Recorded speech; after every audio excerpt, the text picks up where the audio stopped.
Good morning, everyone. It's so nice to see all of your faces, all these smiling faces this morning. For those of you who don't know me, my name is Jennifer Withington, and I'm a member here at First United Methodist Church. And I have a background in plant biology and ecology, which sort of seems to fit well with the current sermon topic. And so thanks to the United Women of Faith for asking me to do this. We are in week 3 of the season of creation. Now, Pastor Casey in the past couple of weeks has introduced the imagery of the fig tree in his sermons on abundance and on repentance. We will continue using this image as we explore the idea of restoration. The overall arc of the series that we're in relates to how good it is when human behaviors support the harmony of nature, right? And the abundant creation that God intends. Plant, fungal, bacterial, and animal communities all flourish in that abundance. But when disharmony comes, that abundance and so much more are threatened. The Bible offers many examples of times of peace and prosperity with a perspective on the people and the land. The Bible also offers lament and anger when the peace is broken and prosperity is threatened or lost.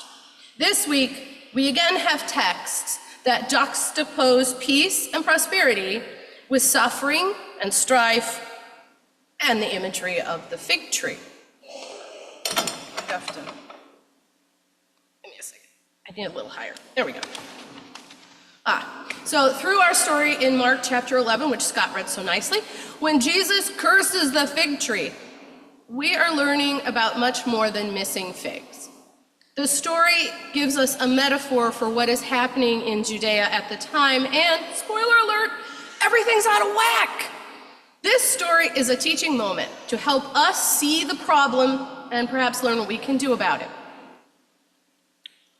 In researching this, I found multiple places that called this parable one of the classic stump the pastor texts. I rephrased it stump the botanist text, because reading and rereading this story can sometimes only increase confusion. We can definitely understand that Jesus wanted a wayside snack, but why was he so mad about the lack of fruit, especially when Peter emphasizes that it was not the season for figs? It was Passover, like April, right? Much too early for fig fruits. Also, it should be fairly obvious that Jesus wasn't just some hothead who got angry and invoked his special powers to destroy a poor fig tree because it frustrated him when he didn't get his snack. Such a story would be completely out of character, especially for the way Jesus is portrayed in Mark. After all, he had already, at this point, spent 40 days in the wilderness with suffering from temptation that would certainly have been much more deprivating than the lack of a snack on the road. The reason this action would be recorded in Mark is because Jesus is acting out a visual parable for us. First, let's do a little botany. Figs are a very old fruit, like thousands of years old, according to fossil evidence. They originated in the area of Mesopotamia and Persia, which is modern-day Iraq and Iran. The cultivation of figs is thought to have begun around 9,400 years ago in the Jordan Valley. The ancient Sumerians, one of the earliest civilizations in Mesopotamia, are known to have cultivated and eaten figs. Figs were popular in ancient Egypt, where they were considered a sacred fruit and associated with fertility and prosperity. As trade routes developed, the cultivation of figs spread to other parts of the Mediterranean, including to Greece and Rome. And then once the Romans started planting figs, they spread more broadly, especially as the Roman army kept taking down more and more land, right? And of course, once European explorers came to the Americas, it was only a matter of time before figs were grown here too. Today, there are 850 named species in the genus Ficus. Ficus is a genus for figs. There are also many thousands of cultivars or varieties in just one species alone, that's Ficus carica. which is a lot of what we tend to eat. So there's a lot of them. They come in all different colors and sizes, including some that look rather purple, like our little dangly piece today. Fig trees in Jesus' time would have generally produced 2 crops of figs almost every year.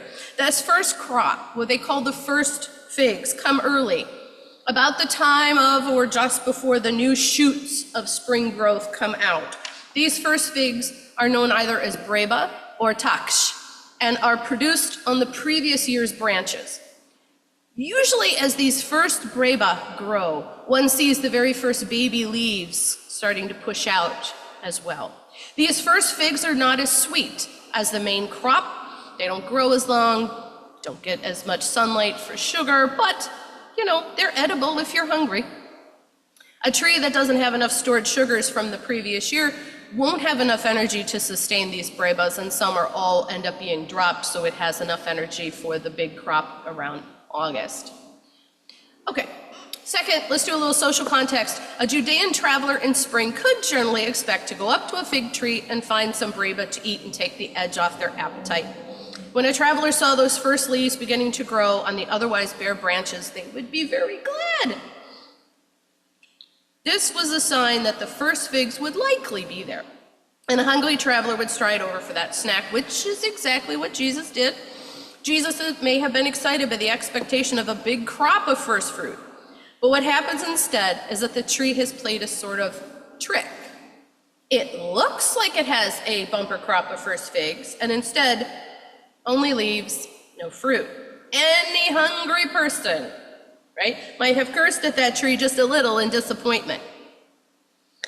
But in the honor and shame culture of Judea, this wasn't so much about personal disappointment as it was a public insult. Jesus had a right to expect fruit on that tree. And when he didn't find any, it was as if the tree had pulled one over on him and shamed him.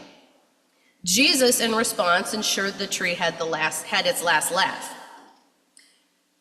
Third, a little spiritual context. We must consider that at this time and in this place, the spiritual world was considered very much alive.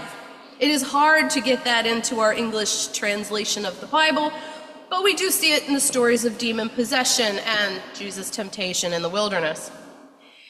At this time, people believed in a much more spiritually animated world. Trees, rivers, plants, and animals were all thought to have allegiance to different spirits or powers, or were possessed by different spirits. This is one part of the origin as to why we say grace over our food at mealtimes. We are praying to God to realign the spirit of the food to God, so it will be good for us. In this spiritual order, the fig tree without fruit showed itself not only to be physically out of balance, but also spiritually out of balance, since God had commanded for creation to be fruitful and multiply. Okay, I think we have enough. Let's go back into our parable. So let's start with the readings from the Old Testament. Figs are often linked with grapes and the vine as signs of prosperity. And at other times, they are directly linked to Israel, both the people and the land. In Hosea chapter 9, verse 10, it says, I found Israel like grapes in the wilderness. I saw your fathers as the first ripe, the breba, in the fig tree at her first time. In our reading today from Joel, Judea is described as the Lord's land, the Lord's vine, and the Lord's fig tree. The use of the image of the fig tree by Jesus would have been understood in this context by his listeners. Second, let's put the tree into context. You notice the story of the tree was in 2 parts? That's because it was all one parable, the tree and the priests. In reading the story of the fig tree in full leaf, we hear echoes of Jesus' criticism of the priests of Jerusalem who were parading around in their fine robes, and yet while showy, they were fruitless. The fig tree, which had sucked up nutrients and sunlight and put all that goodness into a leafy canopy but no fruit, was all out of order. The tree was masquerading as fruitful, but it was taking up what was good and using it only for itself. It was giving nothing back. And so, symbolically, Jesus is associating the image of the fig tree with the temple and the system associated with it, and rendering the same judgment upon the temple that he did upon the fig tree. Jesus used the fig tree to represent the Jewish nation, their faith in God as the leaves, and their reward as the fruit. And as their faith withered, so did the fruit. The metaphor was physically illustrated when Jesus cleansed the temple court, which means Jesus removed the center of their faith, and no longer could anyone benefit from it. And when the disciples return and see the withered condition of the fig tree, Jesus resumes the lesson, admonishing his disciples to faith and forgiveness in prayer, the things the temple and its system were lacking. The challenges of working with different languages in biblical study are always ongoing. First, of course, the stories were spoken and spread through the word of mouth in Aramaic. Then they were written down largely in Greek. And then they come to us in English through people who can speak some other language and translate it for us. So let's talk about this phrase, it wasn't the season for figs. But it was the season for faith and forgiveness. It was Passover. If there was a time Jews should be ascending to the temple in faith with expectations of forgiveness, this is it. If Jesus will curse the fig out of season and it will wither, what will happen to the temple which fails to bear fruit in season? Now, the word we translate as season in our English Bibles is actually the Greek word kairos. Now, while the word kairos can absolutely mean a season of the year, it's a much bigger word than that. It means that it's some period of time, generally with some extra deeper or unquantifiable time association. It's not just an hour, a day, summertime. Kairos means some measure or proportion of time with some point or importance. And the first listeners would know this. Mark didn't mention spring or summer in the first part of the story. He brings the metaphor down much more pointedly. The language tells us Jesus notices the tree, he heads over, and he was hungry. But what he discovers is that for all the show, it leads to nothing. And in his curse, Mark hits us with the big word for time, kairos. It is not simply about yearly seasons. In using the word kairos, Mark links us to a bigger idea. The word for summer, the actual season, is used in the wider story. This word is theros, summer. Shows up in the part of the story where the fig trees actually died. It's a little later. And the disciples are caught up in awe to see it.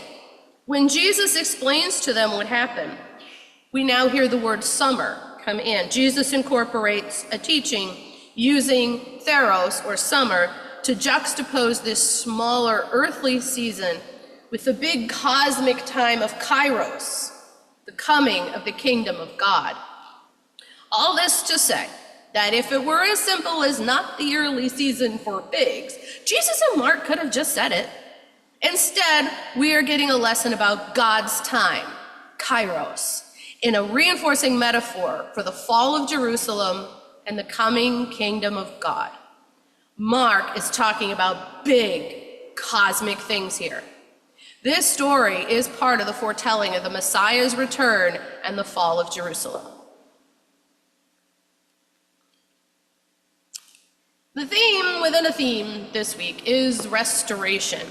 And when it comes to incorporating this theme into worship, the hope is that we can speak to the truth of the challenges we face, how we got here, and what can we do next. Importantly, we are also called to preach into that hope, the possibility and the surety that God is with us and strengthening us for the work we are called to do. The book of Mark speaks of warnings, the corruption of the spiritual, the political, and the economic realities in Jesus' time. The parallels between the reading in Micah and Mark are evident. While Mark gives us our beginning place, the fall to come, Micah shows us a place to land where peace, prosperity, and the restored fig trees are found. So let us consider how our lives might be forces for restoration, like the soil holding water and nutrients that could restore a tree. Last week, Pastor Casey spoke of large-scale ideas related to climate change. For this week, let us contemplate what actions we might take closer to home. The loss of natural places has led to a crisis of biodiversity, from the soils to the streams to the forests and more. Humans have extracted much for themselves, and this has led to overfishing, overhunting, clear-cutting of forests, and stripping nature for our own greed.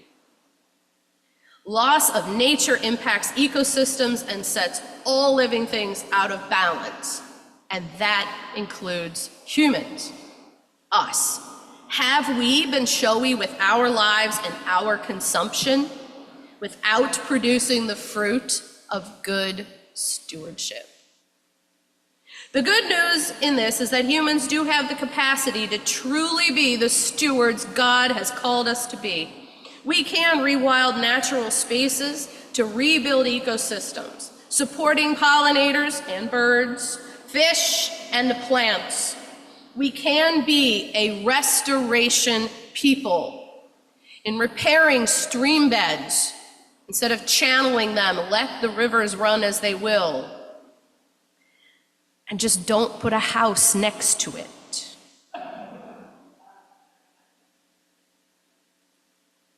Planting native species and protecting our forests and our aquifers. Protecting the land also protects the water for ourselves, and we need that clean water to drink. Now, the church, if you haven't noticed, already has a pollinator garden out in our courtyard. It's lovely. And it's planted with native species intended to feed and support local pollinators, which we know we need. We rely on pollinators for most of the agricultural food that we eat. If the bees go, thus goes most of our favorite foods. We can make choices then about what to plant in our gardens, or if you're in an apartment, window boxes, right? Make them natives. Choose to plant natives. Choose to plant species that will attract pollinators. Remove invasive species from your gardens and yards. There are a whole bunch in flower right now around here. Many like Japanese knotweed, purple loosestrife, orange daylilies. Don't plant the orange ones. Yellow's okay. Get the orange ones out. And Japanese barberry are all still sold at large box stores and garden centers as ornamentals. And people are planting them. I can walk around, and they're planted as ornamentals. They're not, people have put them in. We need to stop doing, in fact, we need to take them out. Do your research and know what you are buying. Perhaps you've heard of No Mow May. Anybody? No Mow May? My husband's a big fan. There is a newer movement called No Spray May. It reminds us that humans often try to modify the world to fit them so much that they upset the balance. Let your yard be a community of species and not just grass. Insecticides, pesticides, and herbicides that we spray on everything are dangerous chemicals that move from our yards into our waterways. And they contaminate us as well. We do not yet understand the potential harm from many of these chemicals, but there is evidence that exposure and ingestion of a common one named glyphosate, sold commercially as Roundup, is bad for our long-term health and is harming the bees and other pollinators. There are safe alternatives. The web is full of lovely information. When we go too far in trying to shape the world around us, the harm will eventually come back on us. The natural world already has models showing us these principles of restoration. We need to set our hubris aside and learn what God is teaching us. In reflecting on the words of the Bible, we can see, hear, and know that God is calling us to a new place, to a new way of being a community together, and to a restored world. The readings from Mark and Micah show us a path forward, though it will be hard. We are the disciples who marvel at the world God created and know that we have the power by faith to make things right. In humility, we embrace the teaching that balance can and will be restored. We will continue to be God's people with courage in the face of a natural world out of balance. We know our efforts towards restoration will flourish. All will sit underneath their own grapevines, under their own fig trees, and no one will be afraid. Thank you.